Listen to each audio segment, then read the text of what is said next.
Perkenalkan, saya Octavian Fidiansyah dari Fakultas Ilmu Keolahragaan Universitas Negeri Semarang semester 3. Ya, di sini saya bersama dengan Mas Aldi dari Fakultas Filsafat Universitas Gadjah Mada semester 3 ya, Mas? Iya, semester 3. Ya, Mas. Menurut Mas Aldi sendiri, ilmu filsafat itu sebagai mahasiswa filsafat itu seperti apa ya, Mas? Filsafat. Kalau ditanya apa itu filsafat, mungkin akan ada banyak pengertian. Bahkan masing-masing filsuf itu punya pengertian sendiri tentang filsafat. Tapi kalau kita berbicara mengenai arti makna dari kata filsafat, itu bisa kita berikan satu makna universal. Yang mana dari bahasa Yunani, filsafat, filosofi, dari kata philos dan sopi, ya, dan sophia, artinya adalah cinta dan kebijaksanaan. Jadi filsafat itu artinya cinta kebijaksanaan. Gitu. Begitu arti dari filsafat secara makna dari katanya. Nanti secara makna dari istilah dan sebagainya, artinya masing-masing orang itu punya pengertian sendiri-sendiri. Bahkan termasuk sampean, saya juga punya pengertian masing-masing dari filsafat. Kan Mas Aldi ini dari Fakultas Filsafat. Nah, bagaimana sih maksudnya kenapa pilihannya itu jatuh ke Fakultas Filsafat seperti itu? Ya, ini pertanyaan yang hampir ditujukan kepada semua mahasiswa filsafat. Kenapa milih filsafat? Ya, itu kenapa milih? Ada dua. Apa itu filsafat? Yang kedua, kenapa milih filsafat? Nah, jawabannya macam-macam juga. Kalau berbicara tentang pengalaman pribadi, dulu saya sempat gap year terus bekerja. Nah, kebanyakan orang ketika dia kuliah orientasinya adalah untuk bekerja. Jurusan mana yang paling prospek kerjanya paling bagus, dia akan milih jurusan yang rebutan. Gitu. Nah, dan ini uniknya orang-orang filsafat, mahasiswa filsafat, mereka masuk ke jurusan filsafat prospeknya bukan untuk kerja, Tapi untuk apa, Mas? ilmu. Iya, untuk ilmu. Biasanya bukan orang filsafat kerja lulus mau kerja apa? Ya kan? Jadi sebagian besar mereka adalah orientasinya ilmu. Nah gini, ilmu yang bisa mempelajari hampir semua ilmu apa? Filsafat. Nah itu. Jadi ketika orang-orang ini belajar ilmu secara general, secara keseluruhan, ya biarpun mendapatkan hanya kulitnya saja, itu pilihan yang paling mudah masuk ke filsafat. Di filsafat kita bisa belajar hukum, bisa belajar psikologi, bisa belajar politik, bahkan belajar olahraga. Ada, soalnya ada gitu. Meskipun tidak mendalami. Itu filsafat. Menurut Mas Aldi sendiri, peran dan fungsi filsafat dalam sebuah kehidupan itu peran dan fungsi filsafat. Banyak mengatakan filsafat itu adalah metode berpikir. Bahkan ketika Anda bertanya apa itu filsafat, termasuk berfilsafat. Dulu ada yang namanya Socrates. Dia punya metode filsafat namanya dialektika. Metodenya seperti apa? Ngobrol. Jadi ngobrol termasuk berfilsafat. Iya. Ini sesuatu yang mengarahkan kamu ke kebijaksanaan. Itu adalah berfilsafat. Mau kamu belajar dengan cara apapun, ngobrol, bertanya dan sebagainya. Intinya yang bikin kamu lebih bijaksana itu adalah cara berfilsafat. Itu. Jadi fungsinya apa dalam kehidupan sehari-hari? Yaitu biar kita mencintai kebijaksanaan. Lebih bijaksana. Semakin kita tahu, semakin kita paham, semakin kita bijaksana dalam melakukan segala sesuatu. Gitu. Ketika orang belum tahu cara menggunakan sepeda motor, dia akan ugal-ugalan. Tapi kalau dia udah tahu, lebih hati-hati. Gitu. Ya seperti itu dalam kehidupan sehari-hari. Gitu.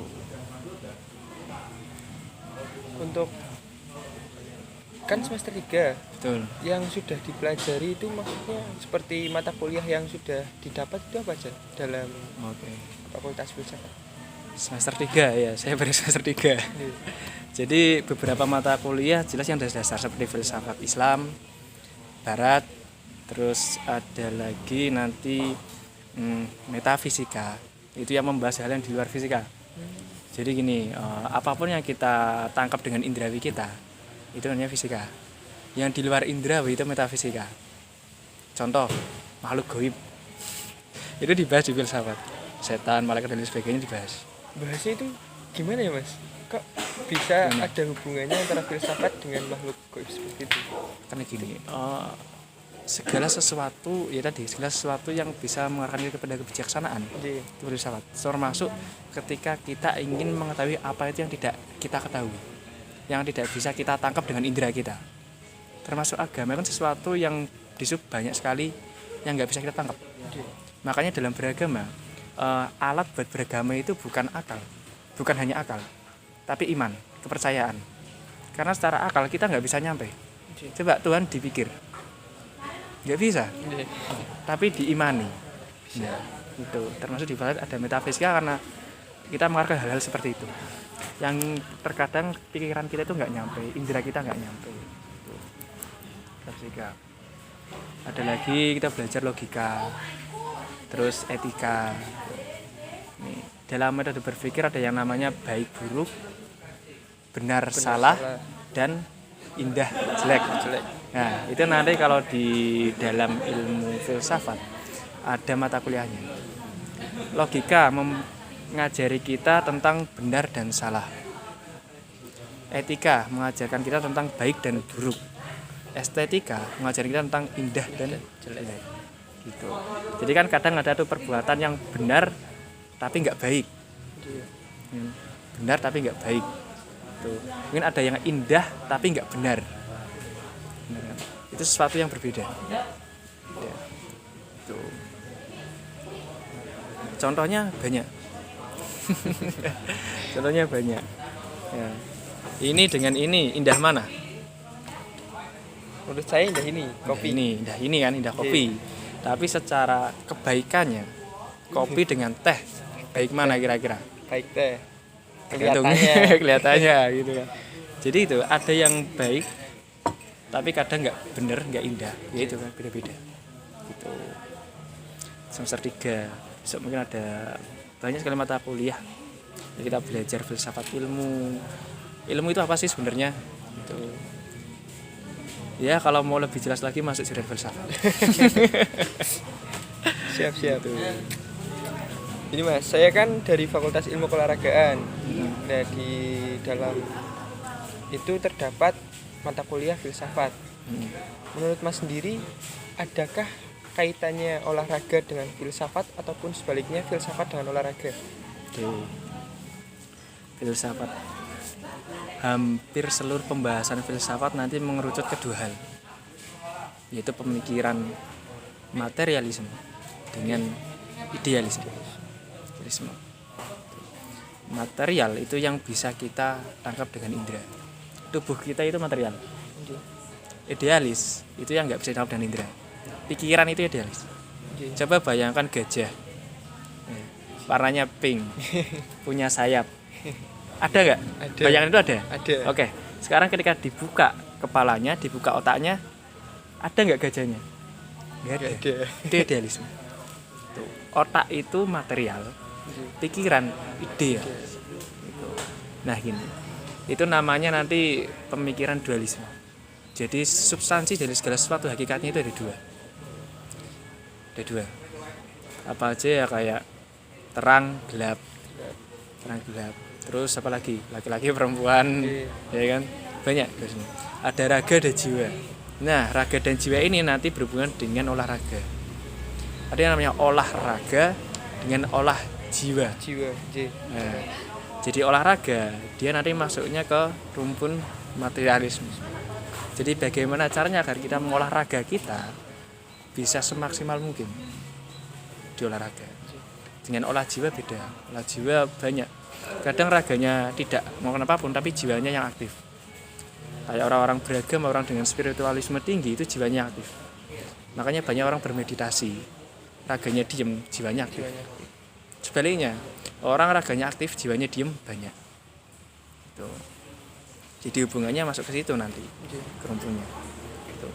Kalau dari asal kata olahraga sport Prancis, dari Prancis ya, di sport artinya kesenangan.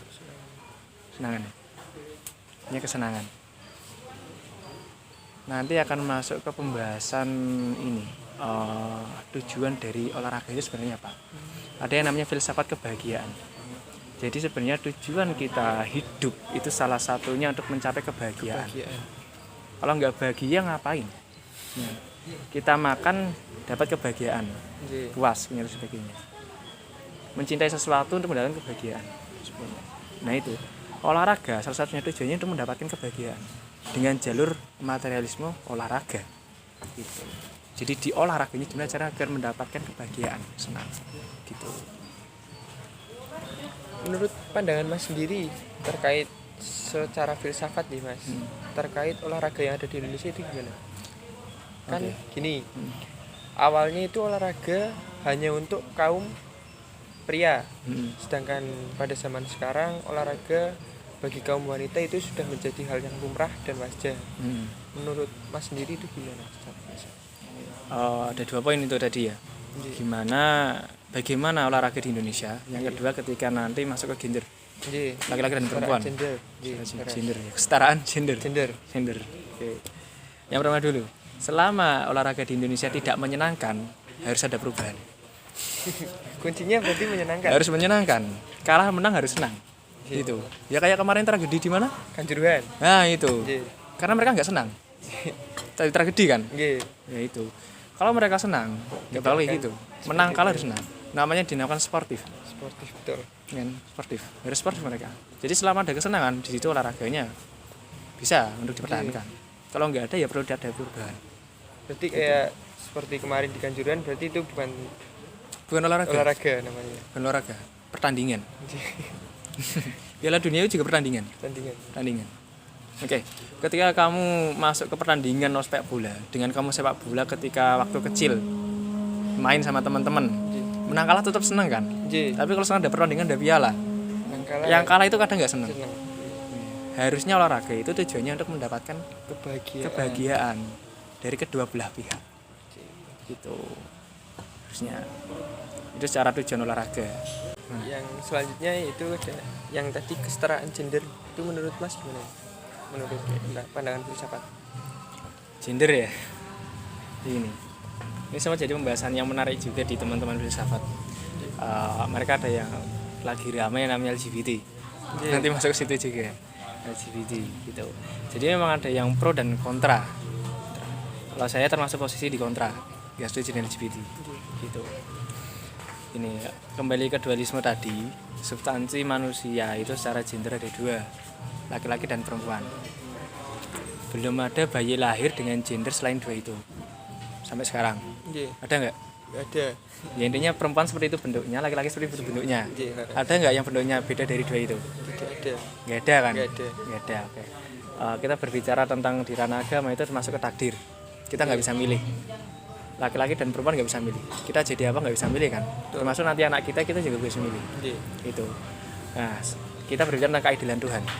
Apakah adil ketika Tuhan menetapkan itu laki-laki dan perempuan yang kita pun nggak bisa milih, tapi meninggikan salah satu gender? Adil nggak? Nggak ada. Jadi perlu ada kesetaraan gender nggak? Perlu. Nah itu, ya, ada gender. Itu. Nih. Kita berbicara di mata Tuhan bahwa semuanya itu sama. Yang membedakan ketakwaannya. Dimaksud sama itu termasuk laki-laki dan perempuan. betul. Ya kan? Ini hanya punya ke religi juga, ke agama. Gitu. Nah, kita berbicara sekarang ini dalam fenomena sosial. Apakah banyak ketimpangan gender? Di ketimpangan itu maksudnya ada salah satu gender yang lebih mayoritas dan lebih superior daripada yang lain. Kalau kita lihat ya memang banyak. Tapi kalau kita kaji lebih mendalam, antara perbedaan ini itu ada yang namanya penyesuaian gitu.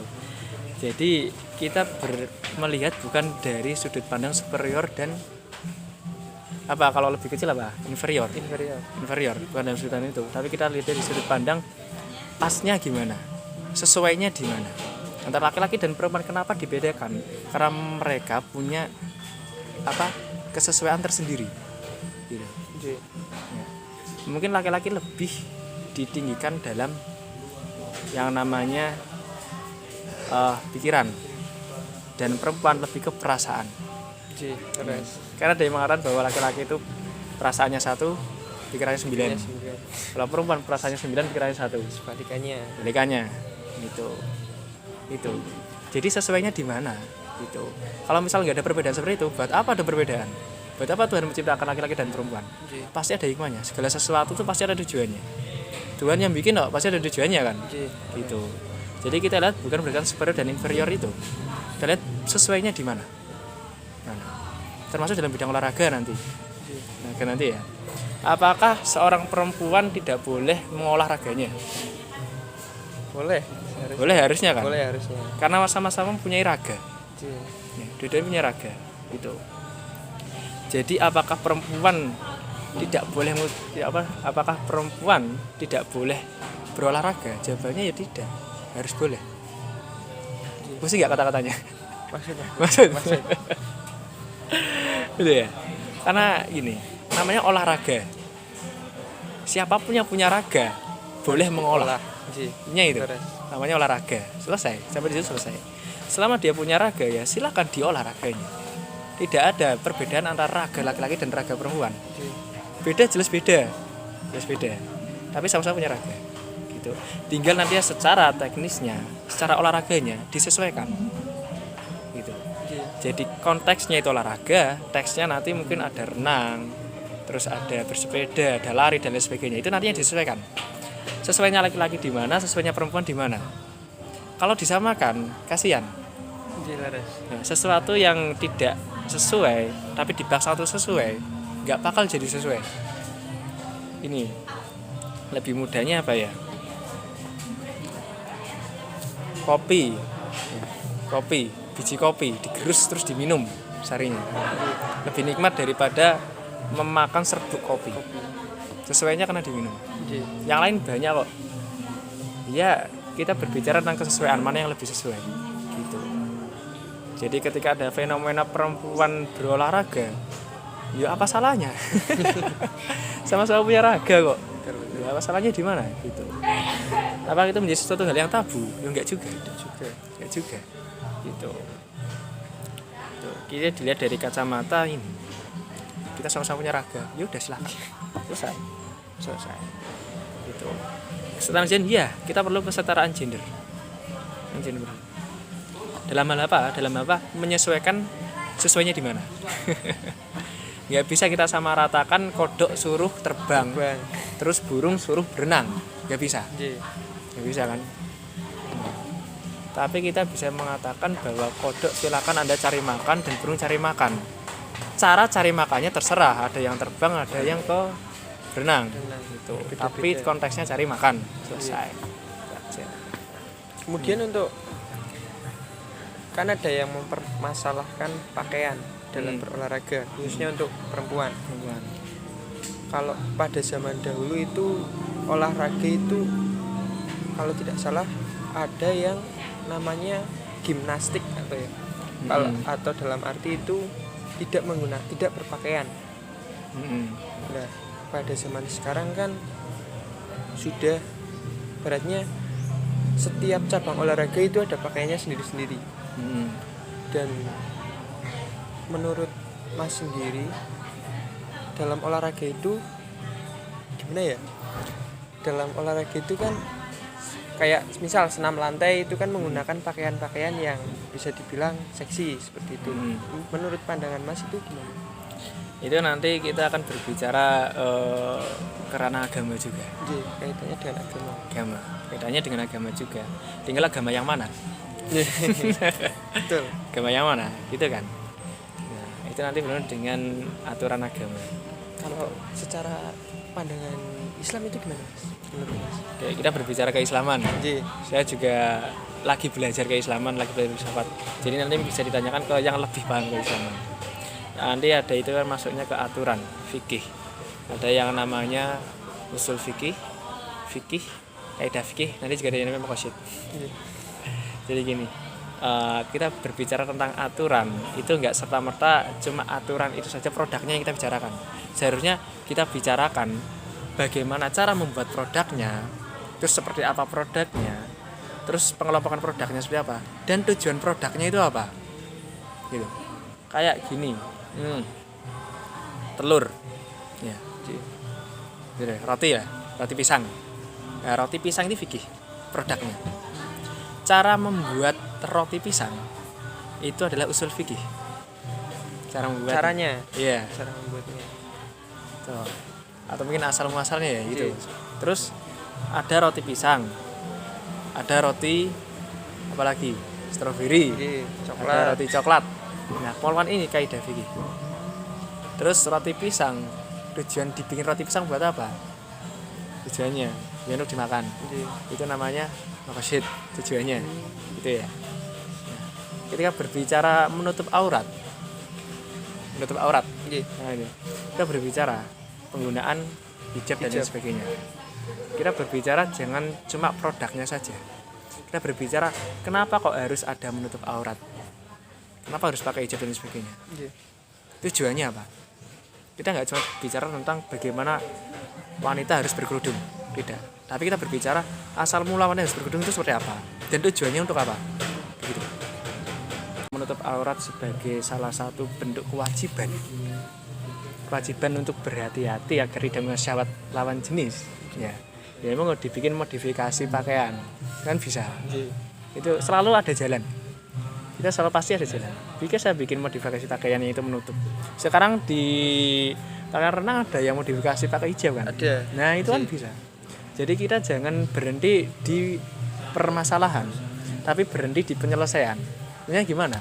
Kalau kita permasalahan terus yang dibahas nggak selesai. Kita bahas penyelesaiannya gimana? Cari solusi bareng-bareng.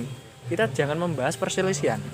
Kita membahas gimana cara ini bisa dilakukan dengan kolaborasi yang kira-kira bisa dua-duanya jalan. Ya salah tadi pakaian renang. Itu kan salah satunya itu. Gimnastik mungkin nanti juga ada. Yang versi hijabnya juga ada. Gitu ya. Gitu. Jadi segala sesuatu pasti ada jalan keluarnya. Gitu. Ya kurang lebihnya seperti itu. Nanti terkait dengan bagaimana dan sebagainya bisa tanyakan ke yang lebih paham. Siap. Terima kasih Mas. Mungkin itu dulu diskusi dari saya dan Mas Aldi. Bisa dilanjutkan di lain waktu. Baik.